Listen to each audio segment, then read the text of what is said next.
la propuesta, digamos, de intercambio para este encuentro.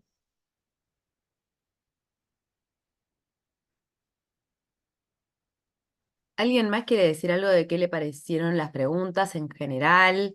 Em, Antes de que arranquemos a ir yendo pregunta por pregunta.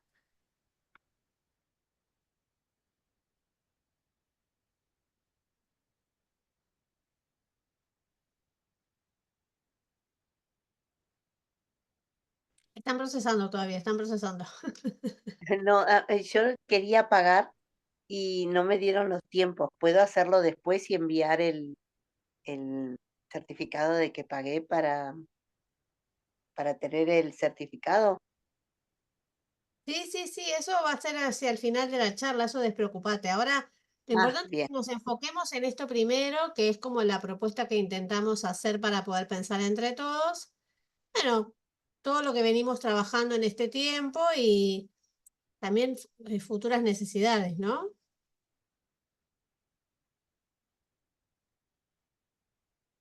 Bueno, ¿se acuerdan la primera pregunta? ¿Cuál era? ¿Algo querés contarla? A ver qué contestaron y después vemos la respuesta o no. Era difícil.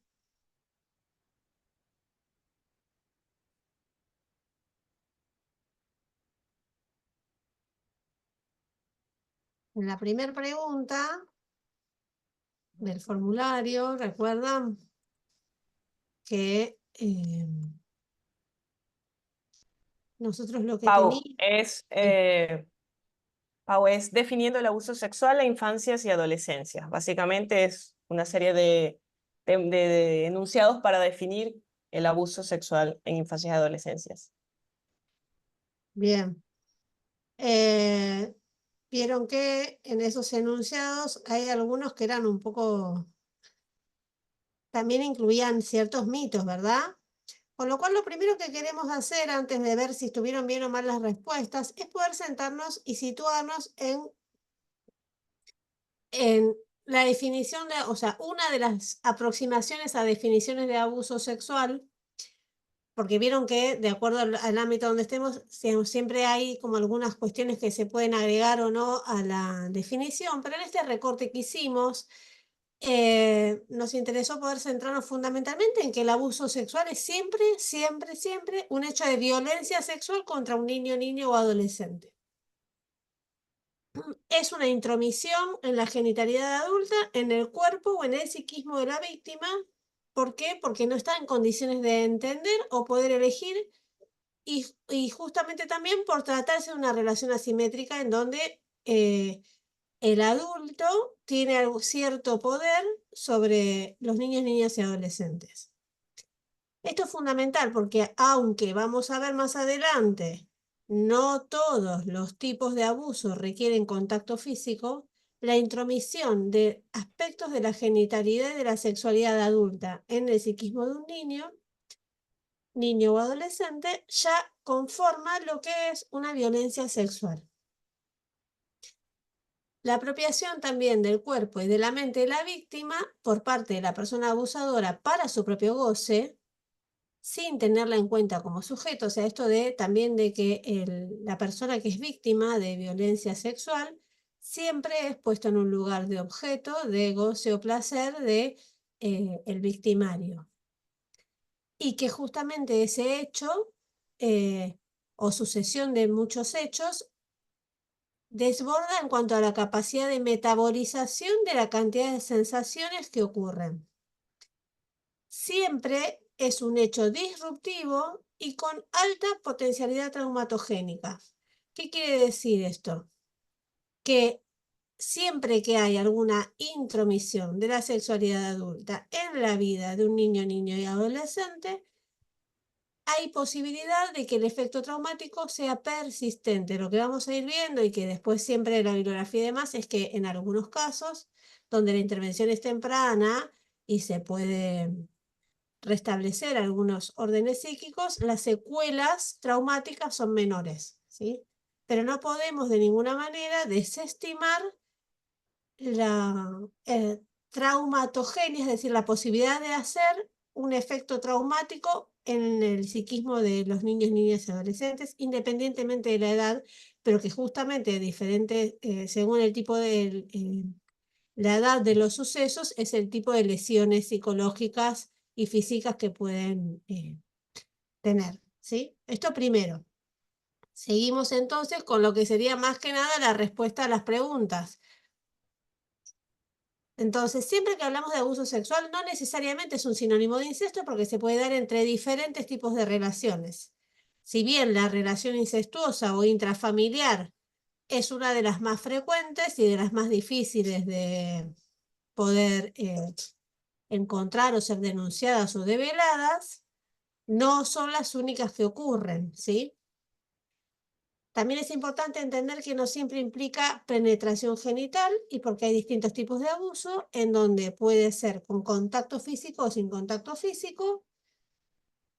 Siempre y en todas las situaciones hay una relación asimétrica entre la edad y el poder del adulto hacia con el chico.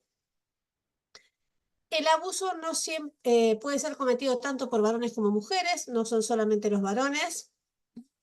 Si bien se conoce que la prevalencia de varones que abusan es mayor que la de las mujeres, es un delito de orden público. ¿Esto qué quiere decir? Que aunque se suceda en el ámbito privado, es decir, que es de interés del Estado la investigación y la sanción del delito.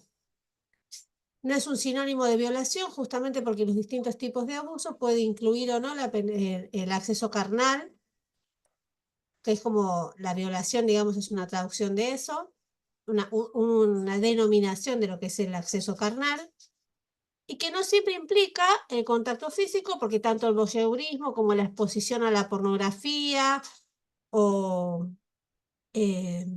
todo lo que es la incitación a sacarse fotos eróticas, la masturbación delante de un dispositivo y demás, son distintos tipos de agresión sexual que no implican el contacto físico con el agresor. El abuso siempre, siempre y en todas las ocasiones irrumpe en el psiquismo porque es imposible que un niño pueda procesar todo lo que ocurre a partir de la agresión sexual.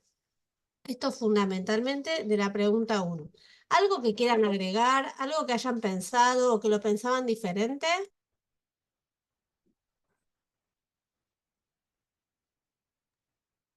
Bueno, Cola, yo en mi caso no lo había visto esto como que siempre, a ver, es un delito del orden público. No lo había entendido así. Gracias por esa explicación.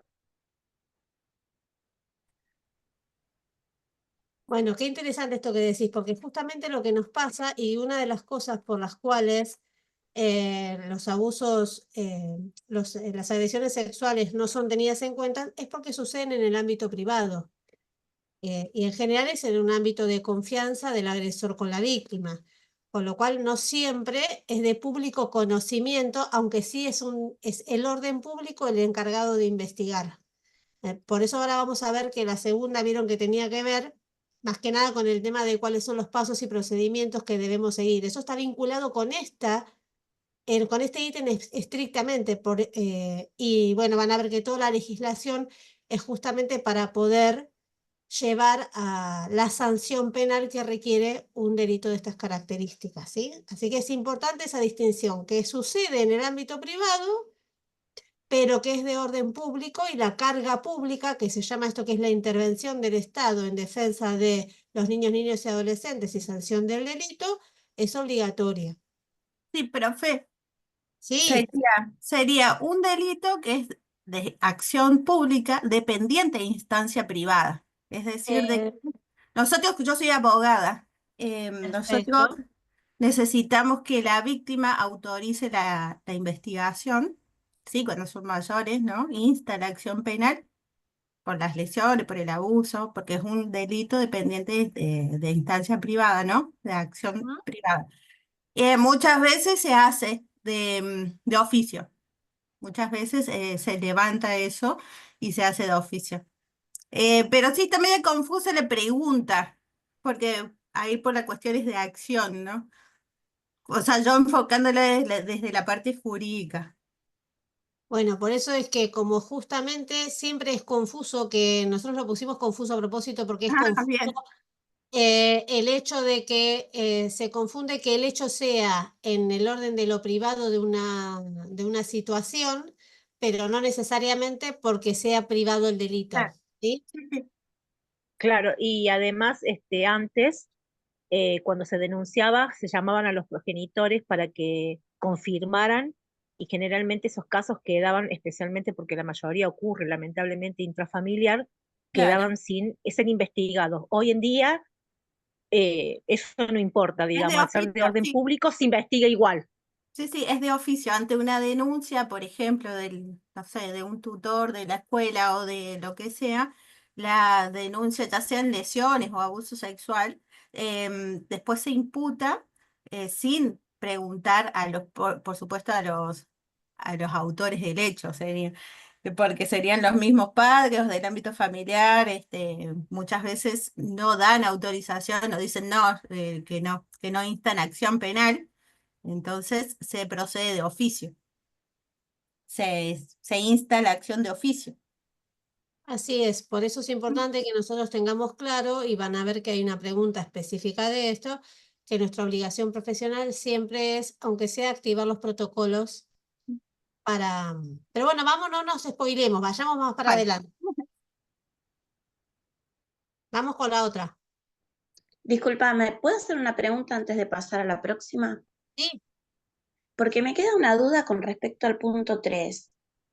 Yo, por ejemplo, trabajo en escuelas secundarias y a veces suceden situaciones en las que se generan abusos, pero son entre pares, o sea, no hay una diferencia de edad, son menores de edad y tampoco de poder, o sea, yo quería saber si eso cómo está contemplado. bueno, en ese caso, lo que se sabe es que son relaciones sexuales, agresiones o relaciones abusivas, porque son entre pares. Lo que sí ahí va a primar es el tema del consentimiento, porque en todo caso habrá que ver cuál es la acción penal que corresponde, si no hubo consentimiento y demás, si es en un grado de pares. Vieron que en eso lo explica muy, muy bien y te voy a invitar a que veas la charla del doctor Barbirotto del mes de agosto, que él justamente sí. explica acerca del consentimiento y la relación entre adolescentes, que como Ah, bueno, es sumamente importante y yo la verdad es que prefiero que lo explique él, que lo explica súper divino en esa reunión, en esa charla, para que nos sí. quede claro a nosotros de que en el caso de los adolescentes lo que debería haber es consentimiento y en ese caso también se conforma un delito si ocurre una agresión sexual no consentida aunque tengan la misma edad. Lo que pasa es que es diferente cuando la carátula delictiva es otra. Entiendo. Sí, no la vi, la voy a ver. Gracias. Mirala porque te va a hacer de, de mucha ilustración del tema para poder entender las diferencias, ¿sí? Eso es sumamente importante, que nosotros situemos y veamos las diferencias entre cada cosa puntualmente. Eso te va a ayudar mucho. Bueno, gracias. Y es un experto, así que la verdad es que él lo hace mucho mejor que lo puedo explicar yo. Bueno, vamos con la otra. Ahora te la copio en el chat. Acá está la otra. Bueno, vieron que había varias opciones ahí en donde en la pregunta 2 nosotros veíamos que hay varias opciones de cómo debería ser una intervención profesional dentro de lo que vamos pensando y trabajando como con perspectiva de infancia, ¿no? Es decir, y con perspectiva de derecho, ¿no? Justamente por eso es que habíamos puesto algunas donde veíamos que los ítems no son del todo adecuados para una intervención concreta y correcta, ¿no? Vieron que los ítems decían, por ejemplo, el ítem A decía, escuchar primero a los adultos responsables para comprender la mejor situación antes de hablar con los niños, niñas y adolescentes. Eso no es correcto porque en realidad, digamos, desde una perspectiva de infancia y de derechos de infancia, siempre es lo más importante dar lugar primero a la escucha del niño, niña y adolescente y en función de su grado de autonomía ir tomando decisiones conjuntas con ellos para los diferentes tipos de acciones que haya que llevar adelante. Por eso que en realidad dentro de esto la respuesta correcta era la de poder establecer una comunicación directa con los niños, niñas y adolescentes para conocer su punto de vista sobre las diferentes situaciones en las que estén involucrados. Lo mismo que tampoco es correcta la C, tomar decisiones rápidamente para evitar que el niño, niña y adolescente se sienta abrumado. Si bien nuestra función es la contención, el acompañamiento, no sé si necesariamente son decisiones rápidas, inmediatas, que tendientes a evitar, sino que hay que poder pensar y resguardar siempre a niño, niña y adolescente, pero también resguardar todo lo que es condición de prueba para la instancia en el caso de que se surja la investigación, se pueda penar el delito en el que se conformó, ¿sí?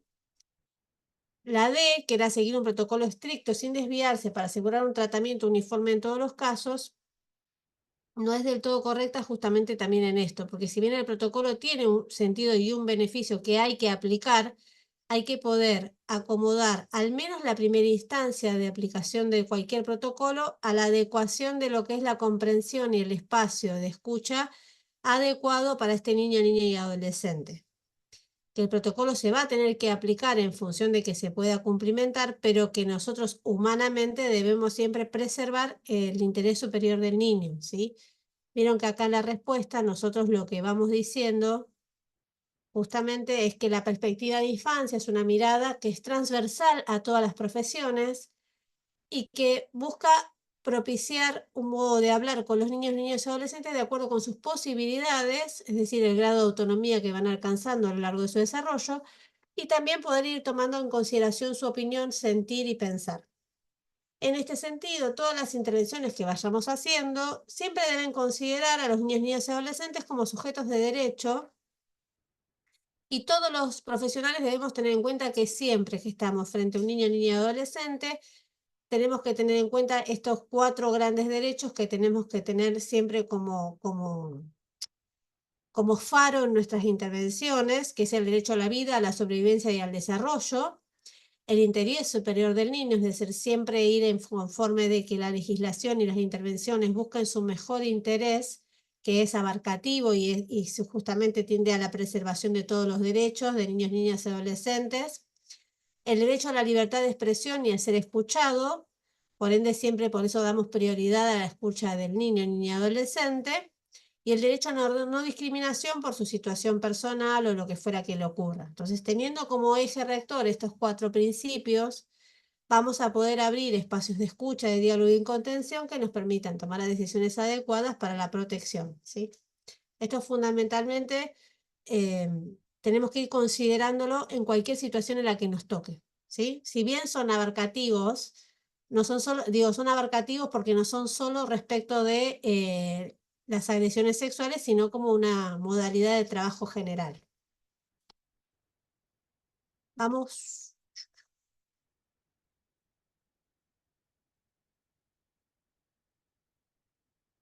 Bueno, vieron que la pregunta número 3 justamente tenía que ver en este sentido que a qué estamos obligados como adultos y profesionales o agentes de intervención social, todas nuestras tareas, digamos, que vayamos teniendo, frente a una sospecha de abuso. Dice acá, bueno, citar a las padres o cuidadores, ahí ya la compañera nos iba diciendo por qué no es la primera opción que tenemos que tener. Denunciar en Fiscalía, Comisaría de la Mujer, Comisaría Territorial y notificar al organismo local de protección de los derechos de los niños, niñas y adolescentes es la respuesta correcta. Cuidar la intimidad del niño o niña y denunciar solo en caso de ser necesario, ese solo nos cambia, ¿no? Porque en realidad nosotros estamos obligados a buscar la forma de activar el protocolo de protección. Investigar un poco acerca de qué pasó antes de denunciar, ¿no? Bueno, esto de jugar un poco a los detectives.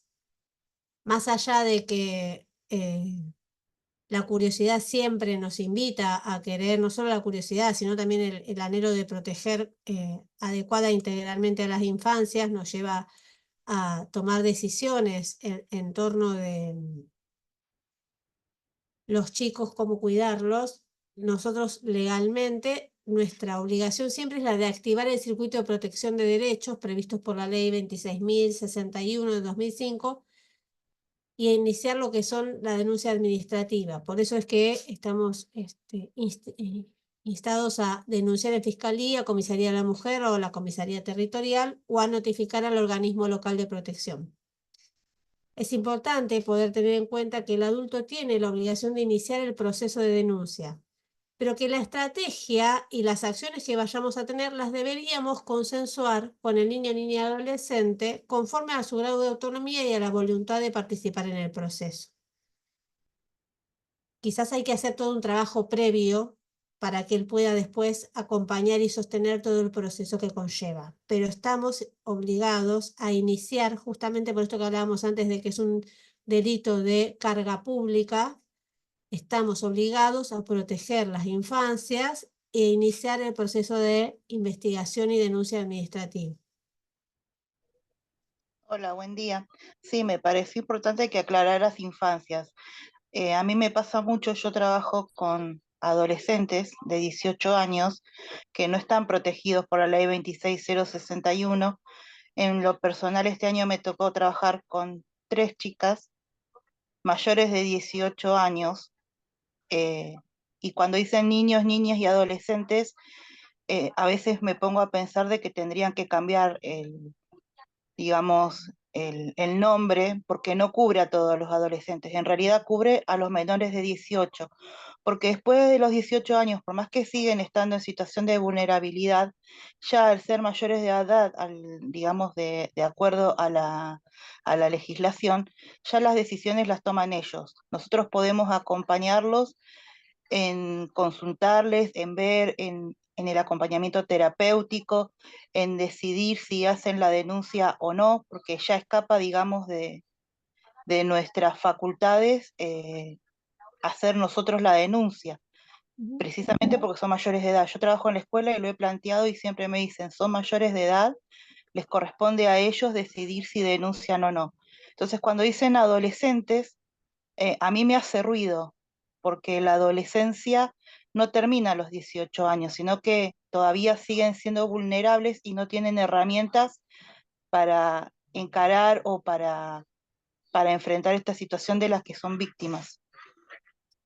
Y bueno, esos son los vacíos donde la legislación no alcanza todas las realidades, ¿no? Digamos, y lamentablemente es así, siempre hay un punto de corte que deja fuera algunos, ¿no? Y eso es algo que, digamos, quizás con todos estos cambios de paradigma que se van planteando y que van cada día siendo más firmes y más fuertes en pos de protección se pueda ir planteando, ¿no? Pero bueno, de momento que para la ley son adultos, son ellos quienes deciden qué hacer y cómo, aunque sean víctimas y tengan todas las consecuencias traumáticas de ser una víctima de un delito de agresión sexual. Y bueno, ahí está nuestro arte de acompañar y ayudar a hacer un proceso adecuado. Bueno, Sí, por eso quería aclarar el tema de la obligatoriedad de hacer la denuncia, sobre todo cuando hablamos de adolescentes. Con los niños está claro que hay que hacer la denuncia. Con el adolescente es como que hay que buscar otras estrategias, si bien dentro del protocolo, pero buscando otras estrategias. es así nomás. Bueno, afortunadamente y siguiendo el hilo de lo que veníamos charlando, tenemos muchas leyes que van como surgiendo lamentablemente a raíz de la casuística, ¿no?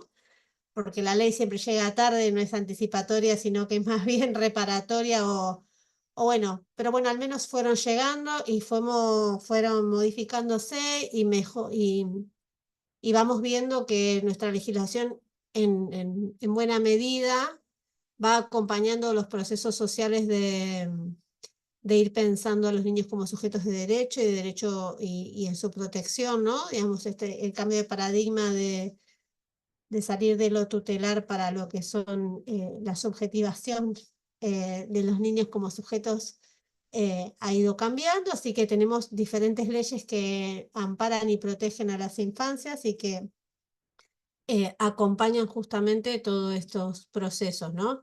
La que es una de las principales y rectoras leyes es la de protección integral de los derechos niños y adolescentes, Establece un marco de protección para garantizar los derechos y interés superior de los niños, que es esta la 26.061, justamente donde todos se van enunciando los diferentes tipos de derechos y se va ordenando en función del interés superior hacia donde todas las acciones generalmente deberían procurar ir.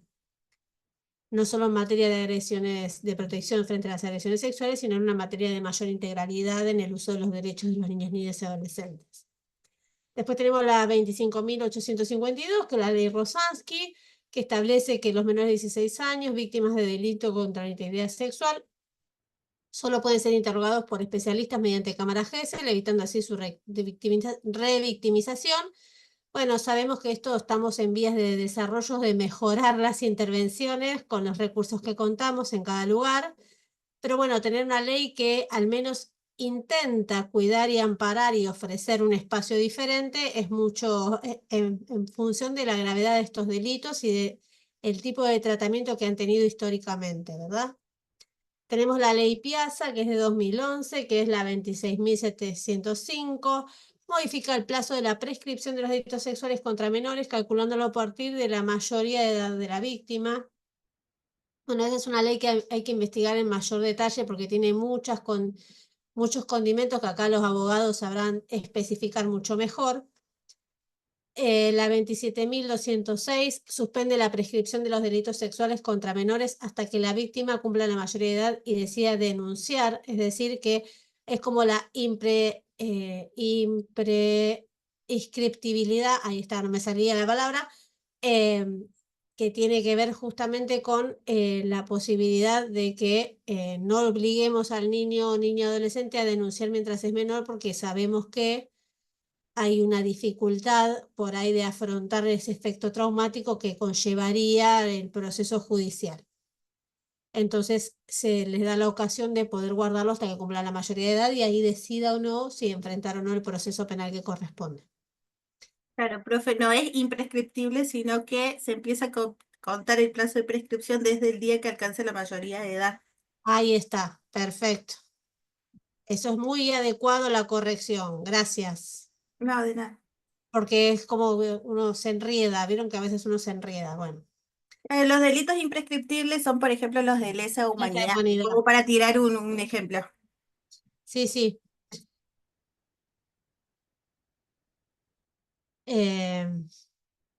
Acá lo mismo que la ley Carrizo, que establece que los delitos sexuales contra menores dejan de considerarse instancia privada, permitiendo que la investigación se inicie de oficio, que es lo que hablábamos al principio. Y la 27.709, que es la ley Lucio, que crea el Plan Federal de Capacitación en Derechos Niños, Niñas y Adolescentes, obligatorio a funcionarios del Estado, promoviendo prevención y protección, ¿no? Es una semejanza a la ley Micaela, que en cuanto a la obligatoriedad de los funcionarios de formarse en materia de, en este caso, de protección de derechos de los niños, niñas y adolescentes para poder tomar mejores decisiones judiciales y poder aprender también a diferenciar cuando una situación es grave de cuando no, ¿verdad? O sea, nuevas medidas que ayudan a intentar proteger las infancias.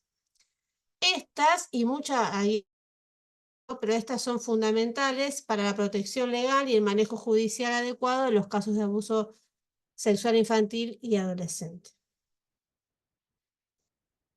Avancemos. ¿Estas les resultaron difíciles o las tenían más claras, la de las leyes?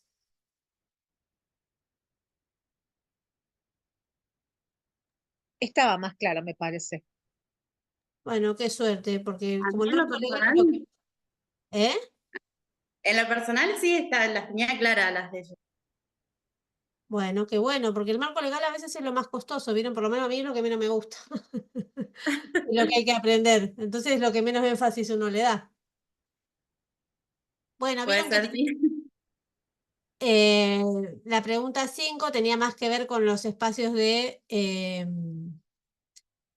cómo prevenir en diferentes tipos de espacios sociales que participan los niños, niñas y adolescentes. Estas diferentes acciones que son tendientes a mejorar la organización institucional para que tenga una protección más adecuada de lo que es los niños, niñas y adolescentes y evitar posibles situaciones de agresión sexual que podrían ocurrir. Bueno, por eso teníamos una que era el ITEMA, que se trata de brindar la información sobre el autocuidado y límites personales, siguiendo los contenidos de la educación de la ESI, crear un ambiente de confianza y la comunicación, capacitarse en temas de educación sexual integral, esta era como la respuesta más apropiada, ¿no? Y en señales de alerta y sobre todo coordinar acciones con otros profesionales de la comunidad educativa y servicios de protección cuando sea necesario. El tema de crear la confianza, ambientes de confianza y comunicación, tuvimos también la charla del licenciado Juan Bautista Dujó, que nos dejó un montón de material y protocolos de cuidado para trabajar en instituciones, sean formales o no formales, para poder dar un énfasis a la protección de las infancias en las instituciones. Así que si no la vieron, se los recomiendo y si no, en la biblioteca tienen el material más apropiado para poder abordar este tema. Vamos con la 6. Yo porque voy apurándome porque ya estamos medio jugados con la hora. Bueno, esta es un temón. El temón del consentimiento, porque vieron que respecto del consentimiento hay muchos mitos o desinformación o situaciones sociales instaladas. Y vieron que nosotros pusimos algunas afirmaciones que son bastante comunes de escuchar. Y en el ámbito jurídico sobre todo, ¿no? Algunas de ellas son escuchadas habitualmente. Por ejemplo, que si hubo placer físico y si hubo consentimiento, que es bueno, una frase que se ha escuchado mucho en estrados judiciales, ¿no? Como que si el adolescente o el niño tuvo una sensación placentera o algo, en realidad consentía o lo buscaba o lo quería. Bueno, sabemos que esto es totalmente falso y que obviamente lo que sabemos es que la respuesta física a estimulaciones de placer no necesariamente tiene que ver con el consentimiento, ¿verdad? O sea, nada más lejos de consentir que haber sido víctima de, además, un exceso en la excitación que el niño no puede procesar. Por eso también el efecto traumático de la irrupción de la sexualidad adulta en la vida de los niños, niñas y adolescentes. Si los padres permiten que esté en pareja con alguien mayor al consentimiento, bueno, esto es justamente uno de los temas muy habituales en algunos lugares o situaciones puntuales con los casos de personas adolescentes que tienen noviazgos con personas mucho mayores, pero que está socialmente habilitado. Justamente nosotros ahí sabemos que para la ley no se puede consentir antes de los 13 años y que el consentimiento en plenitud, ni siquiera, que es lo que la compañera decía, llega a los 18 años, que justamente va siendo gradual la posibilidad de decidir y consentir realmente, aunque los padres autoricen. En esos casos no hay consentimiento tampoco, ¿sí? Lo otro es, si no frenó el acto, no hubo consentimiento. Esto de que si la persona no pudo decir que no pudo frenar o no pudo expresar por diferentes razones que no consentía, siendo menor de 13 años, tampoco hubo consentimiento, sigue habiendo conformación del delito, ¿sí? Nosotros siempre partimos de que los niños, niñas y adolescentes en ningún caso pueden consentir. Entonces no tienen que tener ellos la responsabilidad de frenar un acto al que no pueden responder. En algunas ocasiones los niños, niñas y adolescentes pueden dar su consentimiento. Esto también es una falacia. En ningún caso pueden dar consentimiento. Porque para el consentimiento una de las condiciones es la posibilidad concreta de que su capacidad intelectual y volitiva pueda prestar verdadero consentimiento con conocimiento cierto de las acciones que va a consentir. Sabemos que por maduración psicológica y evolutiva hay actos que no se pueden consentir hasta una determinada edad y en algunos casos ni siquiera en esa edad, ¿sí? Entonces, por eso es que sí o sí para la ley es los menores de 13 años jamás pueden prestar consentimiento y gradualmente algunos de ellos. Los adolescentes, que es lo que hablábamos hace un rato, ¿sí? Otra de las cosas es que si el adolescente ya tuvo una experiencia sexual previa, sabe cómo evitar una agresión sexual, entonces puede decir que no. En realidad, y otra de las falacias es esto de pensar que la experiencia sexual previa ya es una condición necesaria de consentimiento, y en realidad cada consentimiento es único de una situación específica y siempre es reversible, se puede frenar en cualquier momento, inclusive cuando el acto sexual ya esté iniciado y haya habido un consentimiento inicial. La persona se puede arrepentir y tiene derecho a frenarlo, ¿sí? Entonces, el acto se debe interrumpir aunque haya habido un consentimiento inicial. Es importante tener en cuenta esto, ¿no? Y que la experiencia sexual previa no es una condición de consentimiento a priori, de ninguna manera.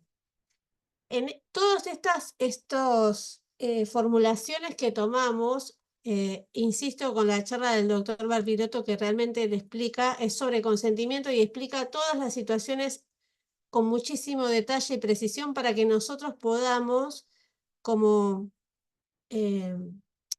corrernos de los supuestos que tenemos, ¿no? Porque muchos supuestos son culturales y uno los da por hechos, ¿no? Muchas veces siempre nos sorprende la información positivamente, ¿no? Porque nos encontramos en ciertos mitos, prejuicios o en ciertos desconocimientos que hacen que nuestra tarea se vea teñida muchas veces de información imprecisa o de juicios de valor que están instalados por ahí cultural o socialmente. Respecto de esta pregunta puntual, ¿les pareció fácil o les resultó complejo poder entenderlo? ¿Tenían clarísimo todo? ¿Cómo fue? Porque es una pregunta ardua. Por lo menos a nosotros nos hizo siempre mucho ruido. ¿Cómo fue su experiencia con esta pregunta?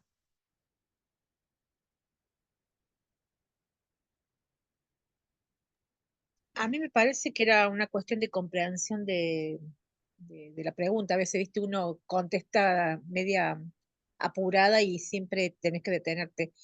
Pero yo escuché la charla del doctor y estaba de mejor, fue muy buena esa charla, te digo, fue muy linda porque aclararon un montón de cosas y como vos decís, siempre tenemos ese pequeño sesgo, ¿no? Que tenemos instalado desde siempre y que a veces cuesta erradicarlo en general a nivel social y a nivel de los operadores jurídicos también. Totalmente. Y además también siempre hay el lo que está instalado, ¿no? De lo que nos trae culturalmente, de lo que ya viene de otro tiempo, ¿no? Realmente estos son delitos, la agresión sexual contra las infancias. Vieron que, por lo menos yo como psicóloga me voy encontrando con que muchas personas adultas fueron víctimas en su infancia, pero que fue algo que hasta estaba como, bueno, validado, ¿no? Tenía hasta cierta validación en determinados entornos, de que, bueno, ¿qué vas a hacer? ¿Para qué? Bueno, sí, pobre, ¿no? Entonces esto de poder darle el verdadero sentido y la profundidad que tiene haber sido víctima de agresión sexual realmente cambia en la comprensión de un montón de situaciones vitales. Entonces es importante Al- que vayamos viendo, ¿no? claro, pero Ay, además también tenemos que luchar contra los prejuicios que hay con respecto de que si no es una violación, el hecho no es grave. Y eso también es un prejuicio tan grande que tienen la familia y los operadores jurídicos que la verdad que cuesta a veces desterrar en la discusión y plantearlo a quienes han pasado por esa situación, porque terminan creyendo que eso, lo que les pasó no fue tan grave, porque todo el mundo se lo dice. Sí, eso también ocurre mucho con todo lo que son los tocamientos, ¿no? Como, bueno, o la exposición a imágenes o el voyeurismo, como si todo ese tipo de situaciones no tuvieran un impacto psicológico tal, entonces, bueno, no es para tanto. Y aparte, como no se puede probar jurídicamente que haya existido, es como si no hubiera existido en la realidad. Y bueno, quizás no se pueda probar jurídicamente, pero la realidad existió, tiene un efecto concreto y no podemos desestimarlo. pero, profe, en el ámbito jurídico ahora hay mucha libertad probatoria en el ámbito justamente de violencia familiar y de abuso sexual. Así que, ¿por qué no vamos a creer? Yo trabajo en una fiscalía de instrucción, ¿por qué no vamos a creer en lo que está diciendo la víctima no es verdad? Por eso está ahora la amplitud de prueba, o sea, con suficiente el testimonio de la víctima. Sí, Por lo bueno, menos en nuestra fiscalía trabajamos así. por eso, sabemos que nosotros sabemos, todos los que conocemos la trastienda, de que no siempre funciona así tan... Sí, sí, lo sé, lo sé. Así que bueno, por supuesto que todos trabajamos para que esto sea así siempre y en todos los casos, ¿no? Y hacia Ujú. ahí vamos y ese es nuestro objetivo, nuestro propósito, ¿no? Y por Claro, eso está bueno poder poner sobre la mesa las cosas que sabemos que no son como deberían, al menos eso, ¿no? sí, sí. De todas maneras, Otra cosa, bueno, Sí, perdón, que quería decir era que cuando el abuso es intrafamiliar existe el silencio y todas estas cuestiones que se trataron acá es como que le sirve a esta víctima para no hablar. ¿cómo sería? No entendí.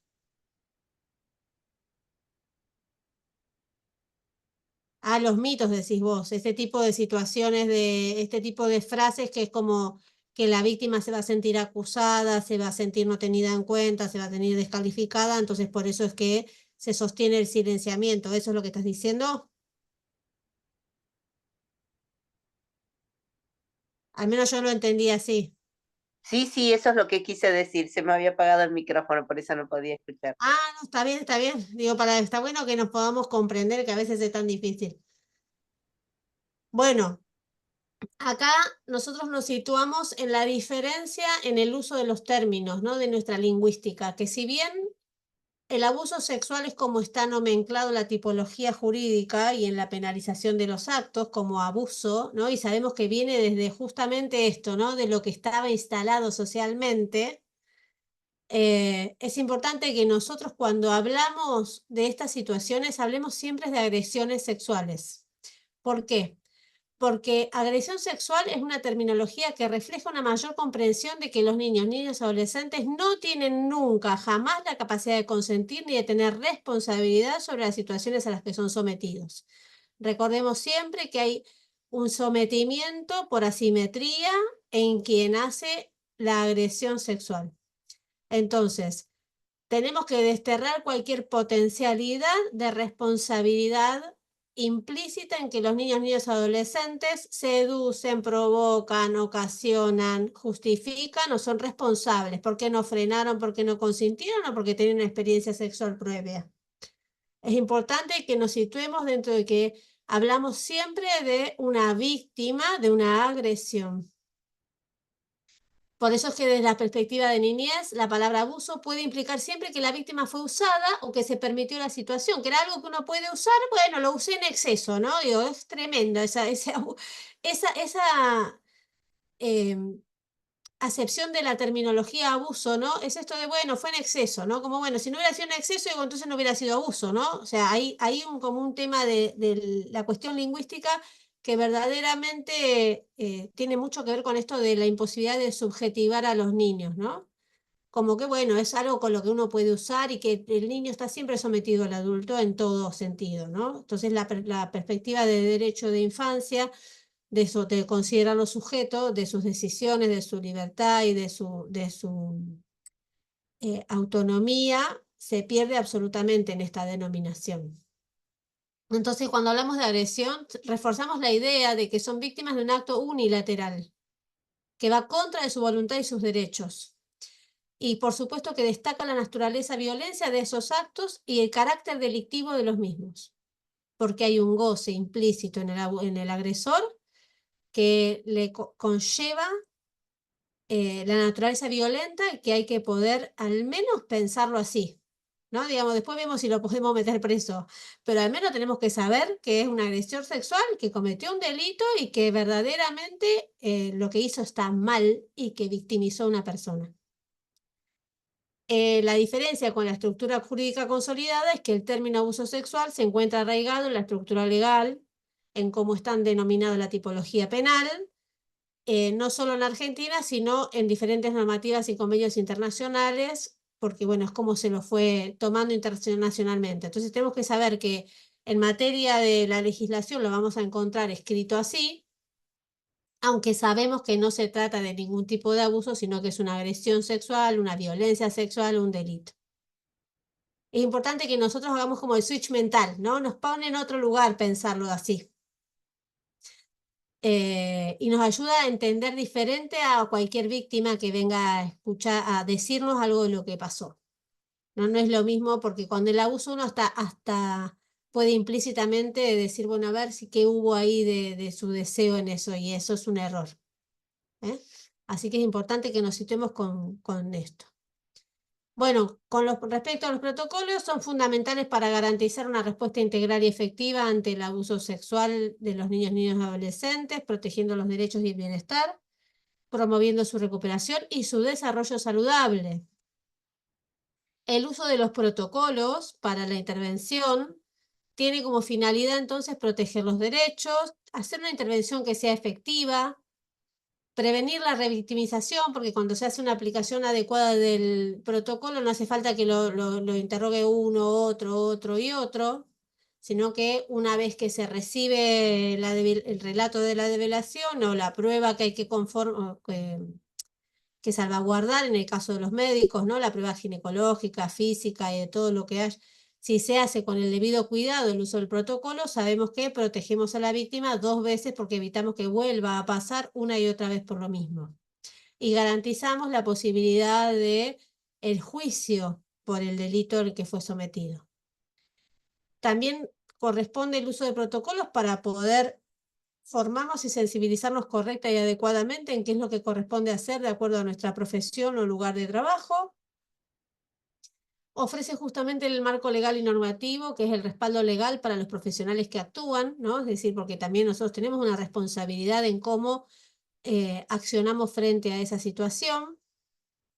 Y facilita la denuncia porque establece procedimientos claros para que la denuncia y el seguimiento de los casos pueda activar el circuito de protección que habíamos hablado antes, ¿no? De derechos niños en la intervención de los organismos que deberían investigar. Así que bueno, tenemos que ir en pos de usar los protocolos que conforme a nuestra área y lugar somos invitados a usar. Bueno, con respecto al grooming, acá pusimos esas 3 situaciones. El grooming también es un delito que se empezó como a dar por ciertas autorizaciones, ¿no? Como que se van instalando algunas modalidades que se van naturalizando socialmente y dejamos de pensarlos como delitos, dejamos de pensarlo como intervenciones que debemos hacer. Y en esto es donde tenemos que estar sumamente alertas y atentos a poder intervenir adecuadamente. De las 3 situaciones, había, bueno, 2 verdaderas y una falsa. La primera era verdadera, ¿no? Un adulto se comunica regularmente en línea con un niño o adolescente, compartiendo secretos personales o pidiéndole que no hable de sus conversaciones con nadie. Esto generalmente ocurre. Lo que el niño no sabe es que habla con un adulto, ¿no? Sino que piensa que está hablando con un par. Esto también tenemos que tener. Generalmente el grooming implica la mentira de ser un par.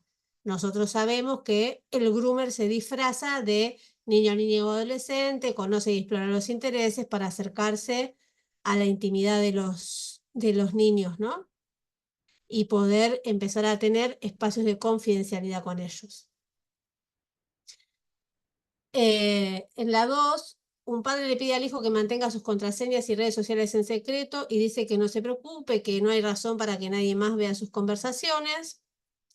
Y esto también es falso, porque aunque los papás tienen derecho a discutir la privacidad y la seguridad en línea, este comportamiento podría ser problemático dependiendo del contexto. Muchas veces, justamente lo que ocurre es que el groomer siempre tiende a exacerbar el ocultamiento de los chicos. Entonces los chicos empiezan a tener muchísimas conductas de ocultamiento, de vergüenza, sobre las cuales hay que poder intervenir, ¿no? Y bueno, muchas veces hay que también de acuerdo al grado de la edad que tengan los chicos, los padres tienen que ser quienes administren tanto las cuentas como sus contraseñas, ¿sí?